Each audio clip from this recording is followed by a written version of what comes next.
The lights in the studio were cool and polished, just like everything else on set.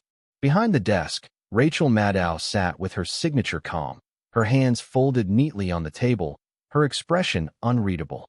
Across from her sat Kash Patel, his posture straight, his eyes watchful. Neither one smiled. What was supposed to be a controlled, high-profile conversation between a career journalist and a former senior national security official was about to fracture into something much sharper. And no one in the studio knew yet who would be the first to bleed. Outside, the show's opening monologue had already gone viral. Inside, the tension hadn't even been named. Kash Patel joins me tonight to discuss transparency, accountability, and the role of classified information in public trust, Rachel began. Kash, thank you for being here. Appreciate the invitation, Kash replied. Though I have to admit, I'm not convinced it was made in good faith. Rachel tilted her head, just slightly. What makes you say that? You've spent months framing me as a partisan operative. I'm here to correct the record, not to play defense under studio lights. That was the moment the temperature in the room dropped. A few producers shifted behind the camera. This was no longer a safe segment. This was something else entirely. Rachel didn't flinch. Well then, she said, let's correct the record. The first graphic appeared on the screen behind them. A timeline. Dates. Statements. Headlines. You said the Steele dossier was the foundation for the Russia investigation, Rachel began. But documents now show that the investigation was already underway based on other intelligence. So is this about transparency or rewriting history? Kash didn't look at the screen. He looked directly at her. It's about asking why certain facts were hidden when others were amplified, and who benefited from that imbalance. Rachel didn't answer right away. She let the audience absorb the silence. Then she moved to the next graphic. Let's talk about the classified documents case. You've said repeatedly that Trump had the authority to declassify anything he wanted. Yet multiple courts, including Trump-appointed judges, have said that's not how classification works. Are you suggesting that national security decisions should be made based on personal belief rather than legal process? Kash took a breath, not to pause, but to control the rhythm. I'm saying that selective outrage over classification has nothing to do with national security and everything to do with political narrative. And I'm saying you've been part of building that narrative. That line drew a noticeable inhale from the studio audience. Rachel's eyes narrowed. Her voice didn't rise, but her words sharpened. You're accusing this show of propaganda. I'm saying your viewers deserve context, not conclusions dressed as journalism. The next slide never made it to the screen. Rachel placed her notes down carefully. So let's ask a simpler question, she said. Why are you here tonight? Kash Patel didn't hesitate. To say what doesn't get said, and to say it to someone who has the platform to ignore it. Behind the glass, a producer stood. Something was shifting. This was no longer an interview. This was a trial. Rachel leaned in, both elbows now resting on the desk. Do you believe the media has harmed national trust? Kash nodded once. I believe it has monetized outrage, and when that stops being profitable, it pivots.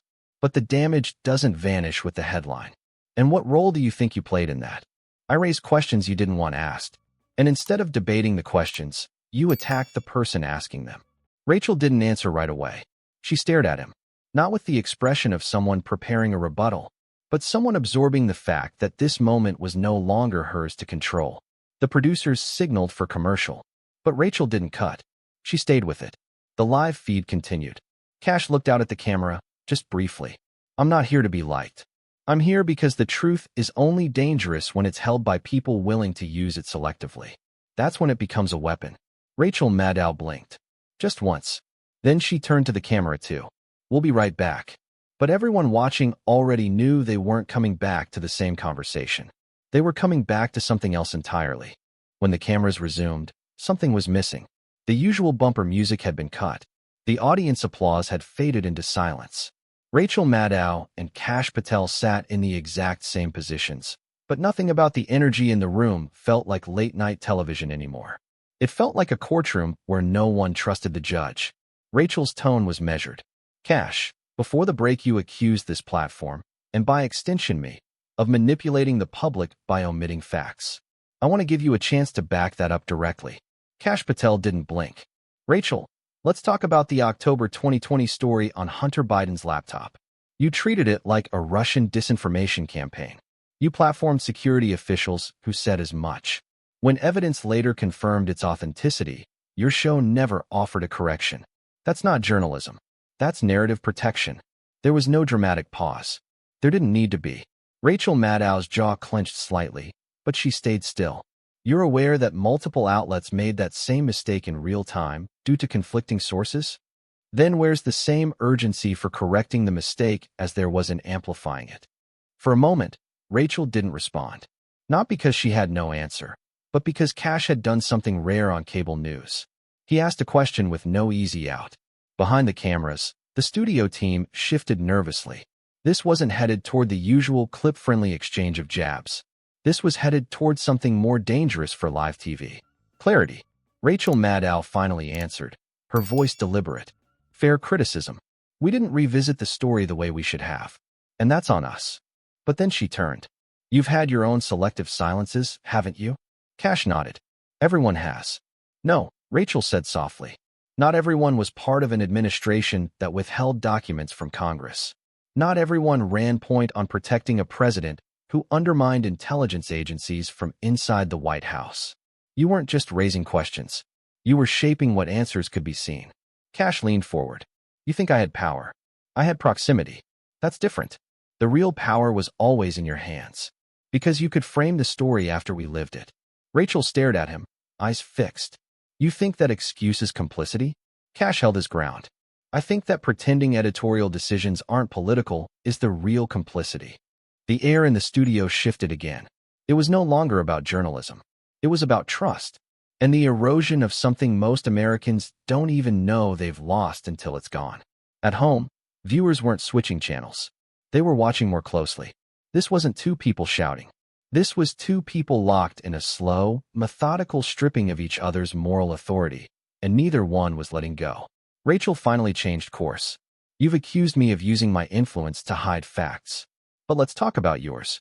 You've spoken at fundraisers for candidates who promote conspiracy theories. You've amplified false claims about election fraud that were dismissed in courtrooms across the country. What is your responsibility in all this? Kash didn't flinch. My responsibility is to speak truth in places that silence it, even when the packaging isn't perfect. Rachel raised an eyebrow. And who decides what counts as truth? You do, Kash answered. That's the problem. You and every editor like you. Every newsroom that decides a story's worth based not on facts, but on optics. You ask who decides truth. I ask who decides access to it. For the first time, Rachel didn't speak. Because it was the kind of answer that leaves no handhold for a counterargument. It wasn't righteous. It was uncomfortable. And it was honest. Another pause. This time from Kash. Do you know why I came on this show? Rachel's voice was quieter now. To win the argument.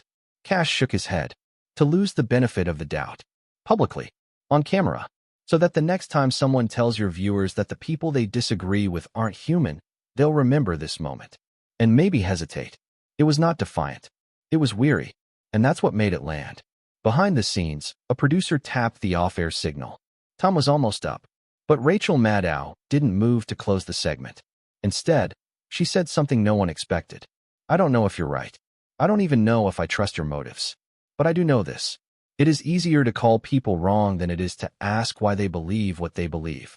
Kash didn't nod. He didn't smirk. He just looked tired. As though the cost of clarity was no longer abstract.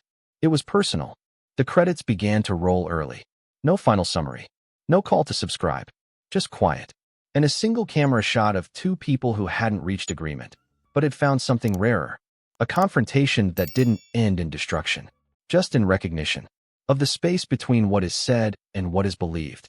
And the silence that remains when both sides stop speaking just long enough to hear what the other never meant to say. The segment was supposed to end there. The studio lights dimmed.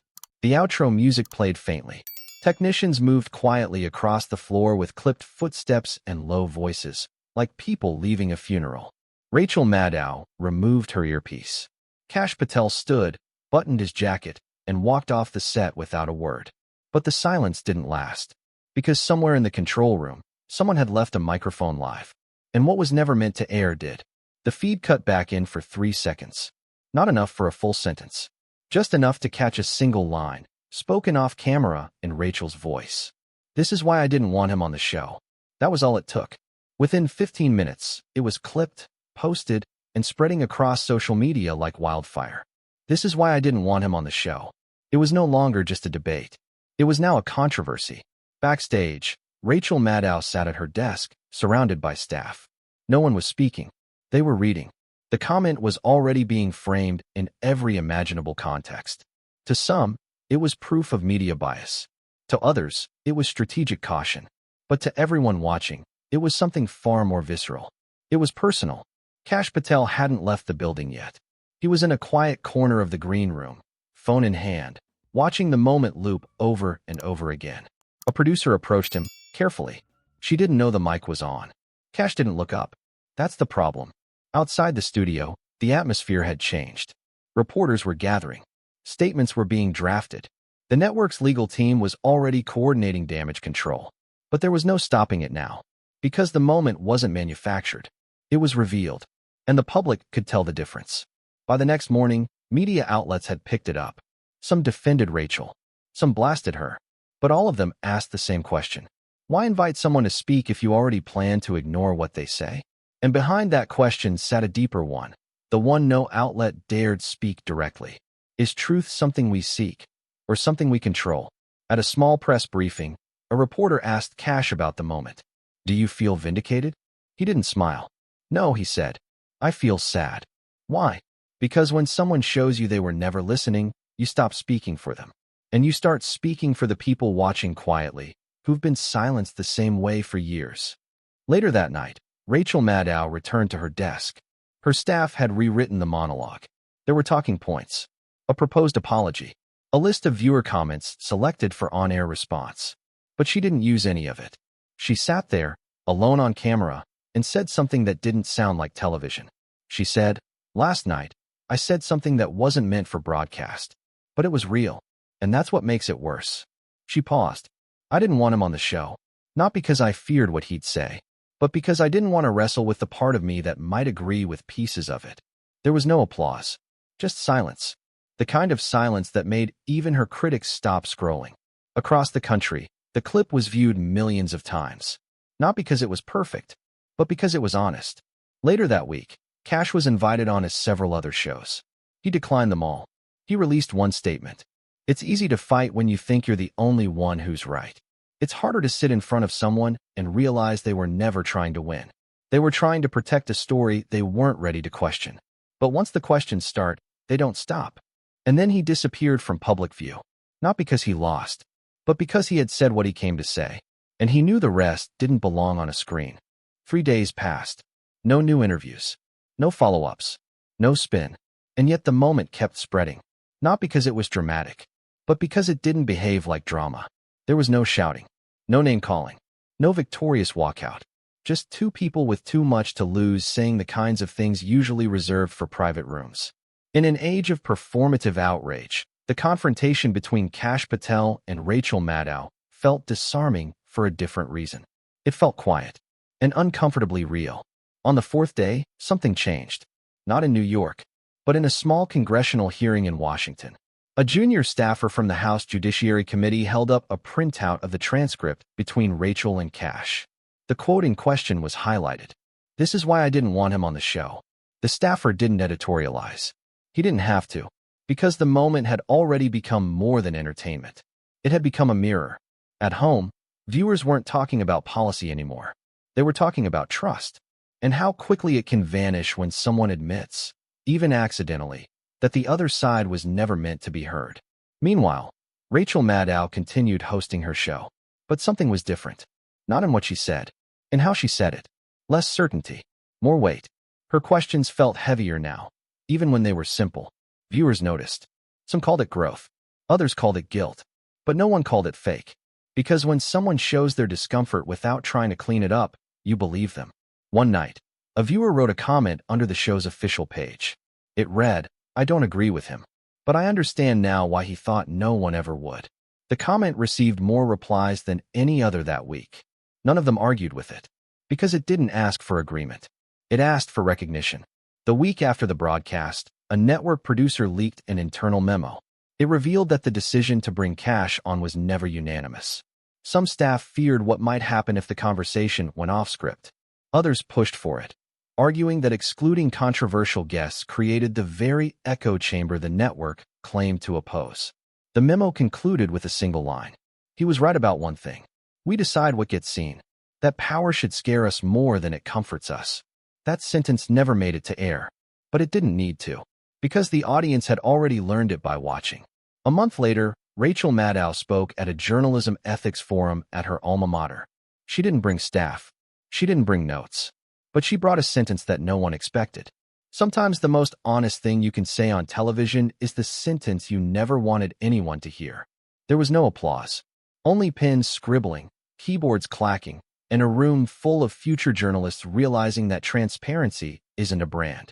It's a bruise. Back in Virginia, Kash Patel sat with his father on a quiet Saturday afternoon. They watched college football, barely speaking. At one point, during a commercial break, his father turned to him. I saw the clip.